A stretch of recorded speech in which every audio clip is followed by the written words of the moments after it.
I have decided to revisit the entirety of the Infinity Saga in the MCU, and I want to eventually rank every single movie, and I love to just, like, as I've been going through this channel, to have a breakdown on some of my favorite movies in comic book history, and today I wanted to talk about Iron Man 2. Now, I have not seen Iron Man 2 since it came out, so it was kind of like I was watching it for the first time. I remember the gist of the movie, I remember the things that happened, but I don't really remember to, like, how in-depth things went, like, you know, the state of Tony Stark and everything like that. I feel like this is going to be a little bit more of a quick review because there's only so much that we can say about certain topics, but today I'm going to be reviewing it. Hello everybody and welcome back to another video. If you are new here, my name is Kyle. I'm your guy with many YouTube channels. So I enjoyed this movie more than I enjoyed it when I was a kid. When I was a kid, I didn't really enjoy it all that much. I liked the scenes with Iron Man. Iron Man has always been him and Hulk, but as these MCU movies ended up coming out, Iron Man turned into be my favorite superhero. I didn't like this that much when I was a kid when this came out. I don't remember what year this ended up coming out. I think I was in grade school at the time, but my point being, I enjoyed it a lot more than I did because now, like, I don't know. I enjoy just stories in general, and if they're well crafted, I like it, and I don't need to be just... Here's the thing. Historically, I was completely settled with just, like, the Michael Bay type action stuff.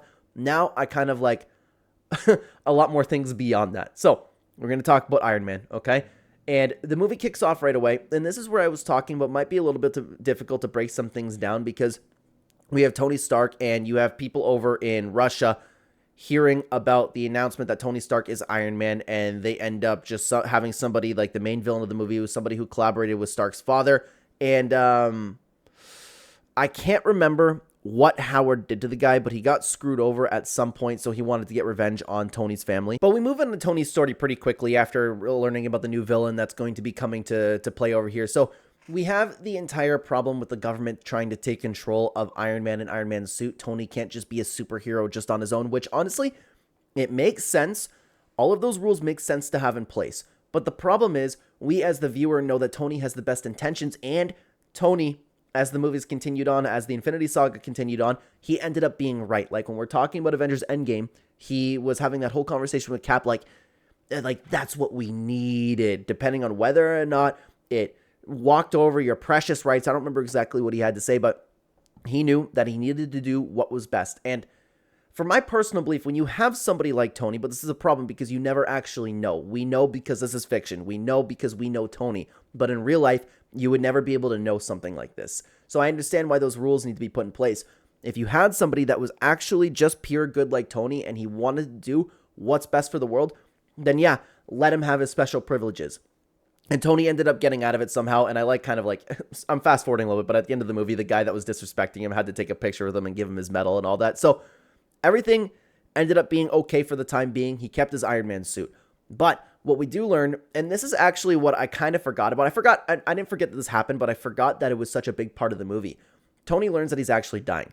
The arc reactor is only keeping him alive, but his suit is slowly poisoning him. Either that or the arc reactor itself is poisoning, but he needed to invent some type of element. But again, we're jumping the gun over here. So he's getting a little bit of frantic. He's kind of accepting that he's going to die. He promotes Pepper to CEO, and then we're introduced to Black Widow, who, and this is the part that I actually forgot about too.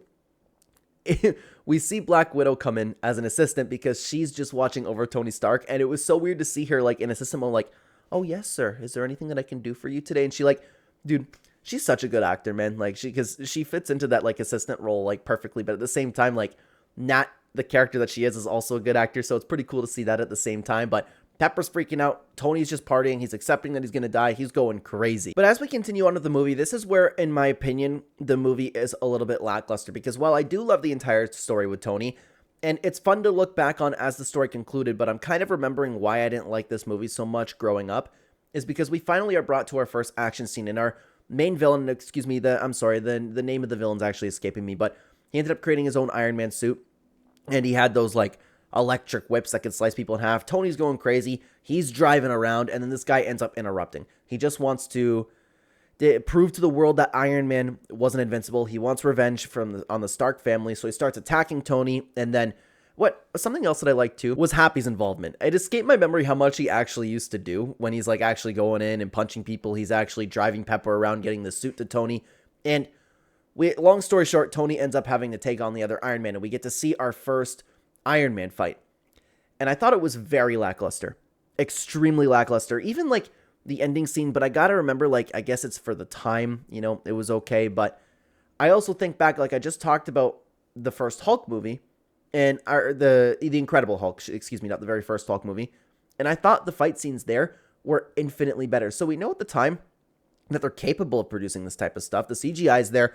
To be honest with you guys, I think that people overhype how cool it is when Iron Man ends up transforming, because you see that a lot where it's like, oh, we don't like the nanotech. We like how the suit used to boot up. I really don't care. I just want to see a good fight scene. I think Iron Man's cool. They just attacked each other a little bit, and he got the better of the guy. He ended up going to prison.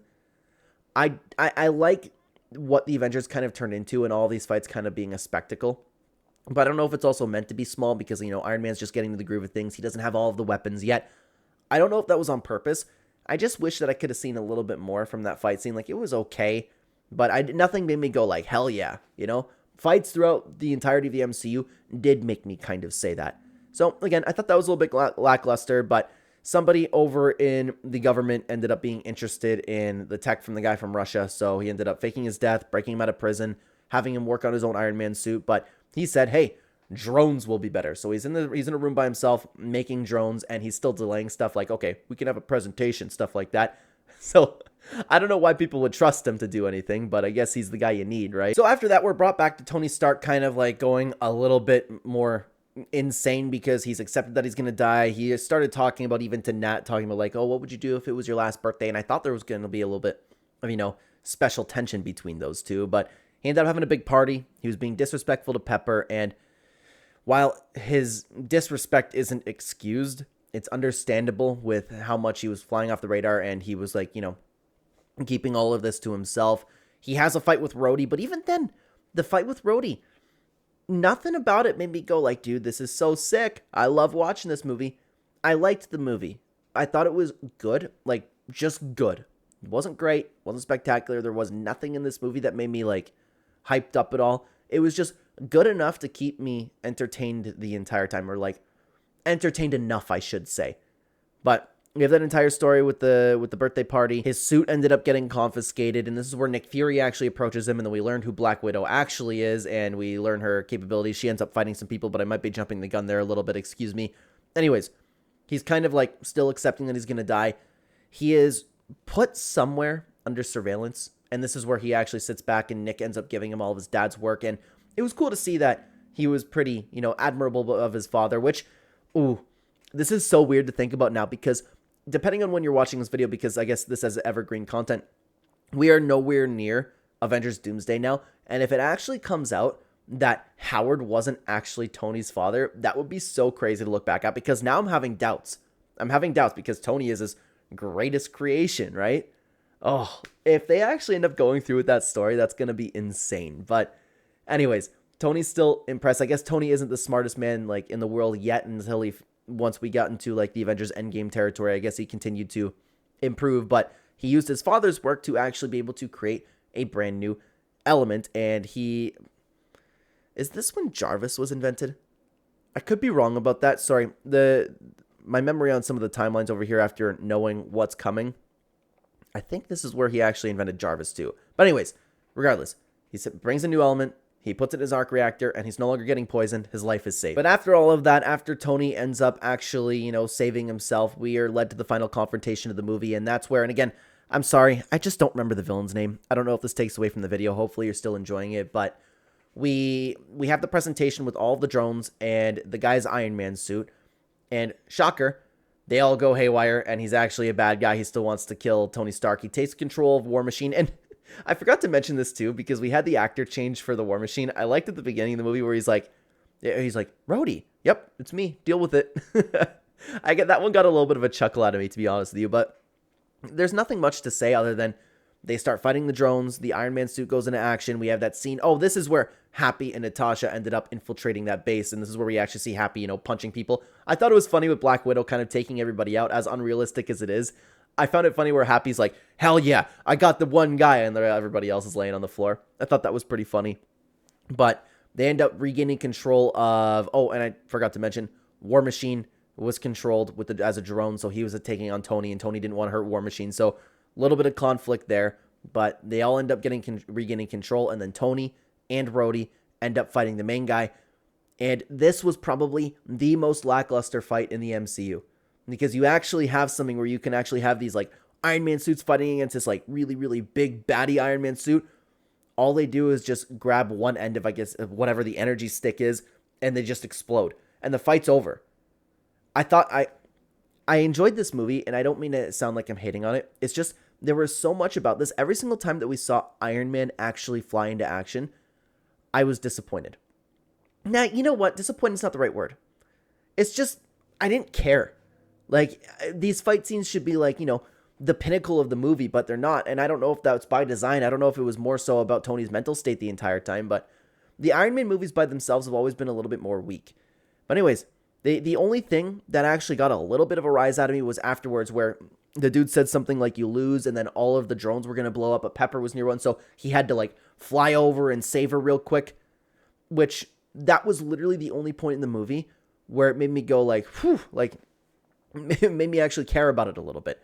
But anyways, she flies, she's on a roof, they are mad at each other, they're getting their feelings out, and this is where the relationship between Tony and Pepper start, and I like that. It made me laugh a little bit too when Rhodey was on the roof. He's like, hey, I've been here before you guys, get your own roof. So that was good, it ended well, but still, that entire final fight scene, I was kind of like, eh. And as the movie concludes, we have that fun part with, the guy that was being condescending at the beginning of the movie. He's the one who has to praise Tony and give him his medal, and then they take pictures together. Tony's like, yay! They had their, whatever it was, for their act of heroism, and it was cool to see Rhodey being acknowledged as well. But as the movie actually concludes, we have Nick telling Tony that he actually won't be a part of the Avengers. I guess, what did he say, as a consultant? Nat called him like a difficult personality, which is true, but I like the fact that everybody was counting out Tony, and then he ended up being the hero that he was, sacrificing himself at the end. Something that we're going to talk about when we eventually break down the Avengers is like when Steve, and I could be wrong, I'm paraphrasing whatever he said, but you're not the guy to like lay over the line so the people can walk over you. Yeah, he's like, yeah, okay, I'll take this nuke personally out to space. I like the person that he ended up becoming, which is crazy to think about if he actually does end up being Doctor Doom.